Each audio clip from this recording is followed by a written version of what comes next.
I'm Matt Gelka in Washington, where different factions of the Democratic Party try to regroup and forge a path forward.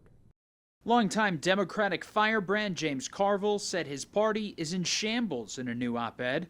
He used colorful but not hopeful descriptors like leaderless, confused, a cracked-out clown car, and divided to describe the state of the party.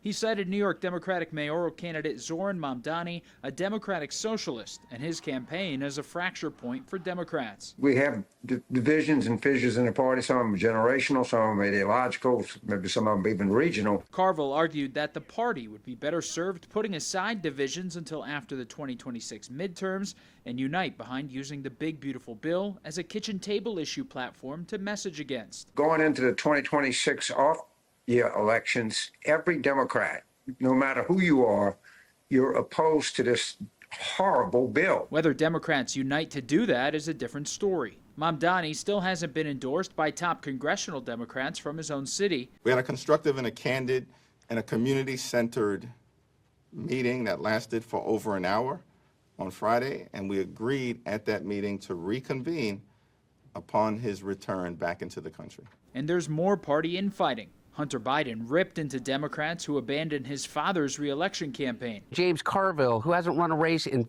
40 years. Former Obama Chief of Staff Rahm Emanuel, who is considering a 2028 presidential run, says his party lost its way by becoming too politically correct. Our party had everybody, including ourselves, walking on eggshells.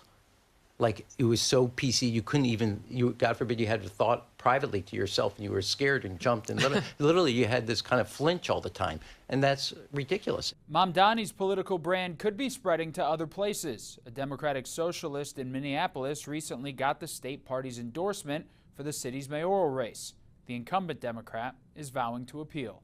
Reporting in Washington, I'm Matt Gelka. Note 11 Kentucky Governor Andy Beshear appearing in the Grand Strand today. Excuse me. He was speaking at the Georgetown County Democratic Party dinner held at the Litchfield Country Club. Now, as governor of a state that President Trump won, Beshear spoke on his work in the rural areas of Kentucky and how Democrats can find victory in red states or states led by Republicans by simply focusing on the issues that impact the everyday lives of Americans. The Democratic Party definitely has a job to do to re-earn the faith of the American people. We can't be running after every outrage of the day. The most important thing we can do is be laser focused on people's jobs, their next doctor's appointment, the roads and bridges they drive, the school they drop their kids off at, and whether they feel safe in their community. That's the way we earn back the faith of those people who are down on the party. Governor Beshear's visit comes as other prominent Democrats visit the state. California Governor Gavin Newsom came last week. These visits are driving some speculation that the pair are testing the waters to run for president in 2028. During the event, ABC 15 also caught up with Democratic Senate candidate Brandon Brown of Greenville. He is running to unseat U.S. Senator Lindsey Graham. Now, it's been 20 years since a Democrat represented South Carolina in the Senate. Brown also faces a primary challenge by Dr. Annie Andrews. He says he's running because he feels Graham no longer works for all of South Carolina. We need somebody progressive that's going to go in our communities, that's going to talk to people, and not just be a rubber stamp.